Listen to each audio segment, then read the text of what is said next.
Lai šodien savās mājās vai nelielā birojā ierīkot datortīklu, mums vairs nav jābūt augstākās pilotāžas datoru speciālistiem. Piemēram, šīs pašas jaunākās tīkla komponentes, kaut vai maršrutētāji, šodien ir gana gudri, lai spētu sakārtot internetu tā, ka tas darbojas pats. Mums atliek tikai pieslēgties. Tik vienkārši. Taču ko darīt brīžos, kad mazā biroja tīkla īpašnieks vēlas plašāku kontroli par to, kas notiek viņa datortīklā? Piemēram, kādi datori drīkst pieslēgties bezvadu internetam, kādi nedrīkst? Kādā veidā viņš var iziet uz savu virtuālo privāto tīklu, kādā veidā var pieslēgties serveriem? Daudz jautājumu, kas nespeciālistu vienkārši var iedzīt mulsumā. Mēs turpinājām pētīt Fritzbox maršrutētāju plašo funkcionalitāti, un kā izrādās, šī nelielā sarkanā kastīte spēja atvieglot mūsu galvassāpes arī šādos visai sarežģītos lokālā tīkla pārvaldības jautājumos. Jā, ja vien neesi savas iecienītās operētāju sistēmas eksperts, tad ar tiem tīklieslatījumiem tik vienkārši viss nebūs. Tieši tāpēc palūkosim, kā šajos jautājumos mums var līdzēt sarkanais Fritzbox bezvadu maršrutētājs un tā modernais tīkla vadības centrs. Šī ierīce tagad mums nodrošina lokālā tīkla darbību, un mēs tīklam esam bezvadu režīmā pieslēgušies ar savu klēpjdatoru.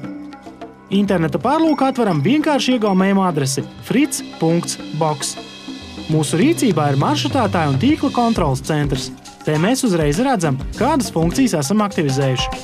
Vai ir aktīvs bezvadu tīkls, radiotelefons, vai esam maršrutētājiem pievienojuši kādu USB ierīci, vai esam aktivizējuši automātisko atbildētāju un attālinātās tīkla piekļuves funkciju.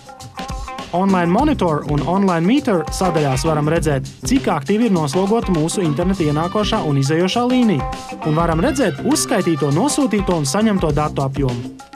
Sadaļas interneta apakšsadaļā Filters mēs redzam visus datorus, kas ir slēgušies klāt mūsu tīklam un kas pašreiz izmanto tīkla pieslēgumu.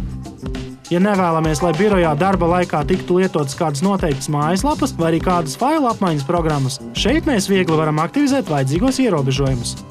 Sadaļā System funkcija Event Log ļauj jums aplūkot visas pēdējās laika darbības, kas notikušas ar maršrutētāju. Kad kāds pieslēdzies, atslēdzies un kādas ir bijušas kļūdas vai problēmas.